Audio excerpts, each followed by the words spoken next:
Look at the following images. Wonderful, aren't they? Well, these images are from outer space. And yes, both of these images are from the famous $16 billion Hubble telescope. So, these two images are some of the most iconic images from the Hubble telescope.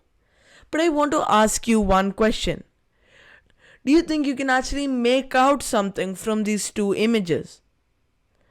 Can you make out that there are any stars in these images?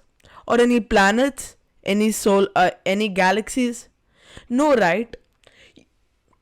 You can't get anything out of these photos. You can't discover anything properly. It's really difficult. This is the maximum zoom in the Hubble telescope was able to do. But now we need something which could zoom in even more. Well, before I start talking about that certain something, let me talk about the Hubble telescope. The Hubble telescope started at around 1977. So obviously at that time it helped us in countless ways to explore the universe. Since we didn't know a lot of things at that time, I mean this was around 40 years ago, 45 years ago actually I think. So this telescope showed us a lot of things. Like it showed us this image, and this obviously was so beneficial to scientists, and we got to know a lot about our galaxies or universe.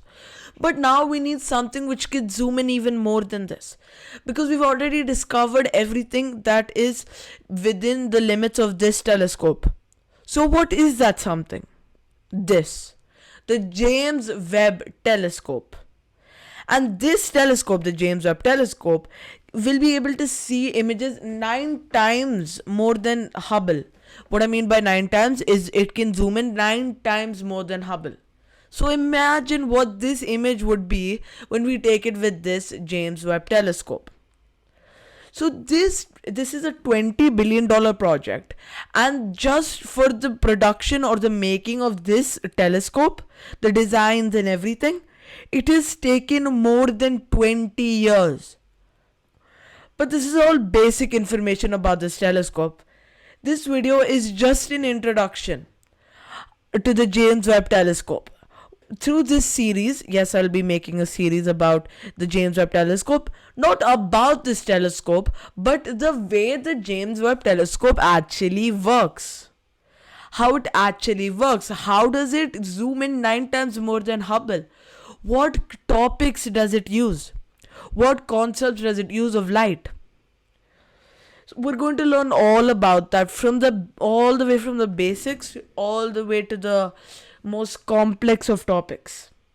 I think this telescope won't even change our generation, but the next generation, as maybe even the next to next generation.